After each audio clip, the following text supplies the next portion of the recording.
வணக்கம். இன்றைய முக்கிய செய்திகள். பள்ளிப்பட்டு புதிய நீதிமன்றம் திறப்பு விழா.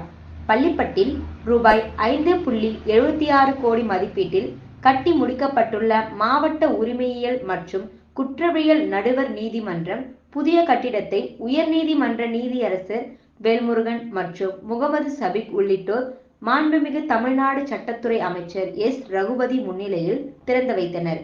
இந்நிகழ்ச்சியில் மாவட்ட ஆட்சியர் பிரபுசங்கர், திருத்தணி சட்டமன்ற உறுப்பினர், திருவள்ளூர் மேற்கு மாவட்ட செயலாளர் திருத்தணி எஸ். சந்திரன், மாவட்ட நீதிபதி செல்வசுந்தரி, பள்ளிப்பட்டு திமுக ஒன்றிய செயலாளர்கள் வழக்கறிஞர் C. J. Seenivasan, P. D. Chandran ஆகியோர் உடனிருந்தனர்.